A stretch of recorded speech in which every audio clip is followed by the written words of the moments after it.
politically, money-wise, whatever. American way, though. But you look at the further, but you look at the further generations. You look at John F. Kennedy. You look at Bobby Kennedy.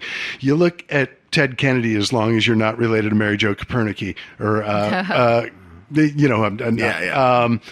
but the subsequent generations, including Joe Kennedy III, they have taken their power and wealth and used it to try and make the world a better place for everybody. And not in the bullshit way. Yes. Well, Joe Kennedy III, not yet. Yeah. Fingers crossed, But you look at what people like the Kennedy family has done with their wealth. I mean, the Special Olympics, Eunice Kennedy, motherfucker. But also just to but you look at what they've done with their shit, and then you look at what Donald Trump and his evil spawn have done with their money. Right. You know what? I don't care about the family name. Look at what the family has done and ask yourself, does that back up? Do the deeds back up the words that Joe Kennedy III said that night? And the answer is yes, absolutely they do. And I keep saying this on the show, and I will keep saying it until there's a national touring production, but it's like nobody ever fucking saw The Music Man.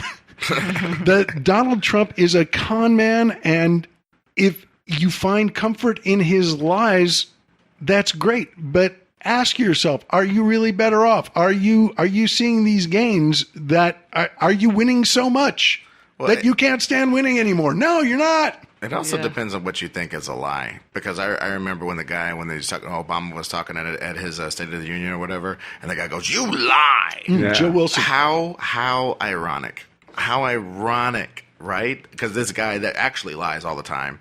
But again, those people, the lies, the things that they think are lies are, you're equal to me. Woman, black person, Pakistani dude, whatever. Right. You're equal to me. That's a lie. That's a you lie. Belong in this country as much as me. That's a lie. You should have as many opportunities as me and my kids. That's a lie.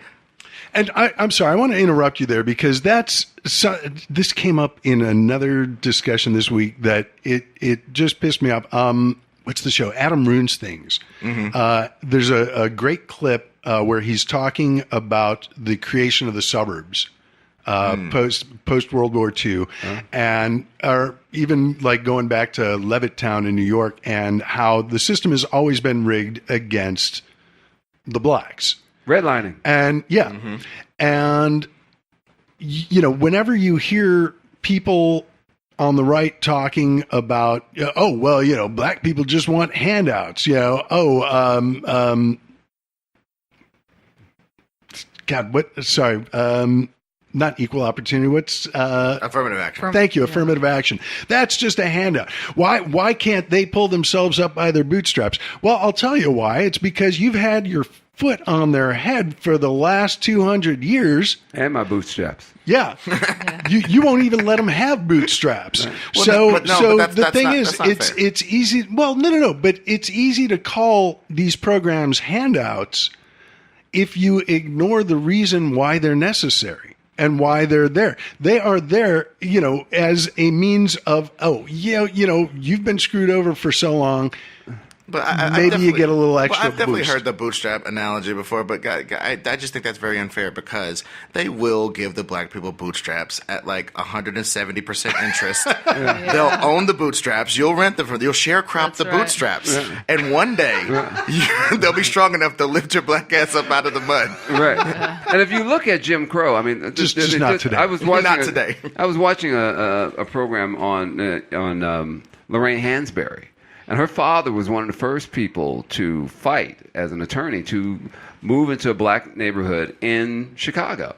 And he won up until a certain point. And they were eventually ran him out. I mean, she almost didn't make it because they firebombed their house. And she almost got hit with whatever they threw in through the house. But the trauma from the 30s, 40s, and 50s, the 30s, 40s, 50s, up to the 60s, and what happened to blacks, almost psychologically just destroyed them of what they were doing. I mean, and so when people say, well, the affirmative action, this and that, you have no idea that I went from slavery to, and you wrote this shit into law that I could not go here, or I could not go there, I could not send my skid. All black folks ever wanted was the same thing everybody else got.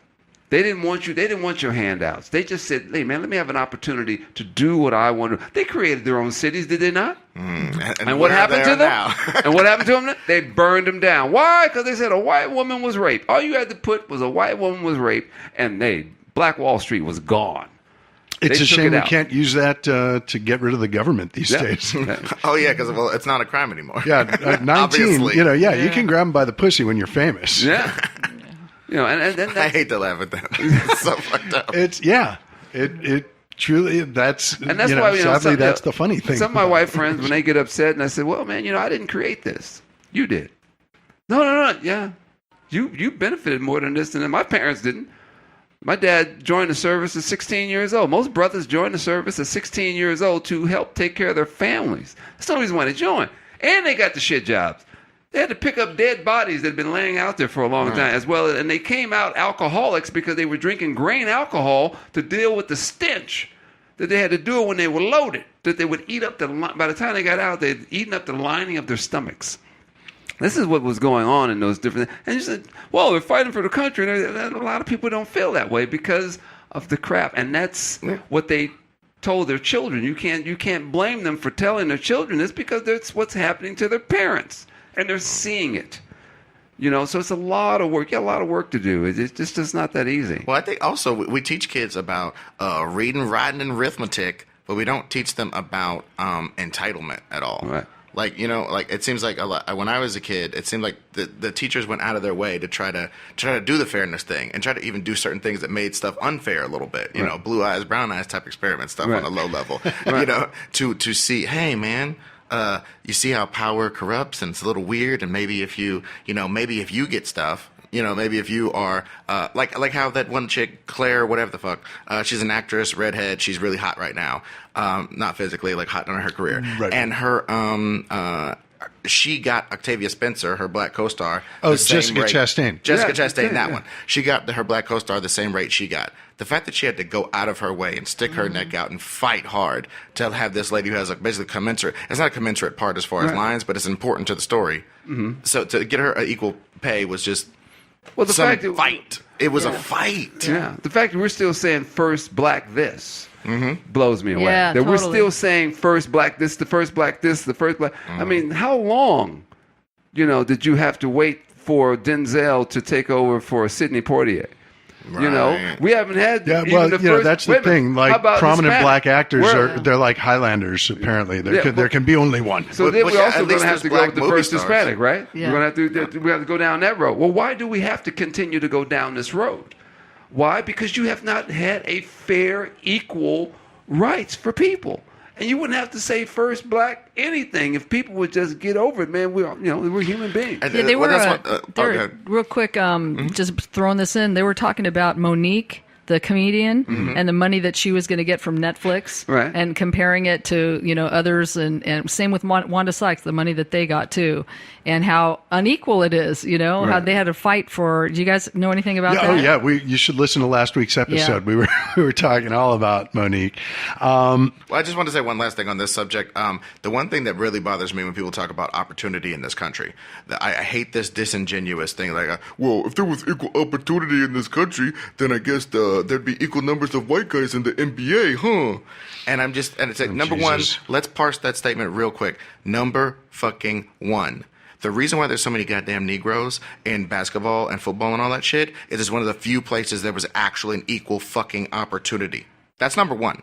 Number two, it's part of even those guys. I grew up in the sports industry, and AAU and all these private schools, even these poor Negroes are the richest of the poor Negroes. And they get $1 million and take it straight to the jeweler and get a white girl. And next thing you know, that money's gone. Right. So we have black millionaires that don't help the community because it's not in their interest, because they don't feel since they were 14 years old, they've been treated like a beautiful flower that everybody has to cater to. So I'm just saying it really bothers me that they don't understand that, like, sports was one of the first places we actually had an equal opportunity. That's why there's so many blacks in sports. It's and the culture of and they seeing didn't that. want to let them in for that until Right. they saw a brother just dust their ass, or they see some brother jumping up so high, they go, I gotta get me one of those. I gotta put his ass. They put him on the team. Shit, we can't. What? Billy got one. Go get it. Get all of them. Get them brothers, man. Shit, we gotta get them all in there. Shit. And when you start seeing, when you see brothers running, 10 flat hundreds, you want one. Okay, because ain't no white boys running that fast. Sorry. Brothers are used to it because they getting police dogs and shit thrown at them. And the sad thing is you can still go buy one. Yeah. That's the sad thing. Yeah. But, it's great that in today's modern era, as proven by the First Lady, you don't have to be black to be purchased. They poke some air holes in the box. They shipped her over it like some fresh flowers.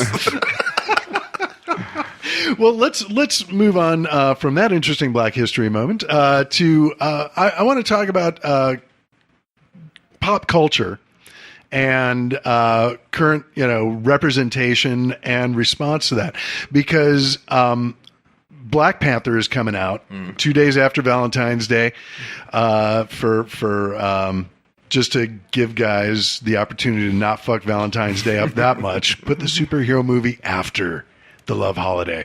Not every girlfriend digs comics. But of course, these lily white snowflakes are protesting a black superhero. And there's a racist group. I don't remember the name they're going under, but they started this whole campaign under the guise of being pro DC versus Marvel. But just odd that it's Black Panther that they're choosing to work this out on. But they feel that film critics have been unfair to the DC Universe comic book movies, so they are trying to rig the system on RottenTomatoes.com to get low ratings for Black Panther. Which, if you read any of the buzz about the movie that's come out since the premiere, this thing is going to be fucking adamantium. This is. Why don't we just look at if we let's look at art across the board. Okay, all your dance moves, all your singing, you took it from black folks. Let them have their black. Because you've been sitting there riding the wave. You rock and roll. You're singing. You got all the white folks now singing like sisters. Okay, so you might as well get over it. We coming, and you might as well let them have their black superhero movie. You don't want to go? Don't take your ass down there. Okay, but you've been having me watch. Hell, I watched The Lone Ranger for years. Never knew that it was stolen from a brother. Yep. That the actual original Lone Ranger was a black man. You took that. You've been stealing from brothers and sisters for years. Let it go. Well, and not only that, but a lot of times, and I think this is the problem with the Trump base. These are the types of people who can listen to Little Richard and Pat Boone side by side and go, "Oh no, the Pat Boone version is definitely better." It's like, are you fucking kidding? Did you? Yeah. Get that shit out of your ears and listen to this again, because you are so off base with that. They had a thing called mirroring. And what happens is you would send Pat Boone, they sent Pat Boone to mirror Aretha Franklin. There was a brother at one time who they didn't want him to have 2 number 1 hits. They sent Tom Jones. Remember that song? It's not unusual to be loved by anyone. That was a brother's cut. They had Pat go and mirror him and gave that song to Pat. That's how he learned how to do all those moves. They've been doing this stuff for years. There's this cat Elvis. Yeah, whoa. Let's not forget, what's his name? What's the guy that set his piano on fire? What's the guy? Jerry Lee Lewis. Jerry Lee Lewis was going listen and peep in the windows and watching brothers play blues. Come on, man. But no one wants to. You can't just because they got a movie. That's what keeps this stuff going, man. I just really feel also this is like one of those things where it's like everything caters to you, so one thing doesn't cater to you, and your mind is blown. What they say, equality seems like oppression when you're used to getting your own way or whatever it is, and that's kind of what it is. It's like, oh god, like when they came out with when female versions of stuff, and but with Black Panther, I just felt like. Number one, I really feel like I'm probably the only person. I'm one of the people who noticed this, but people don't remember that Blade is the fucking Crispus Attucks of this fucking Marvel universe. Yeah. Blade came out in 1990.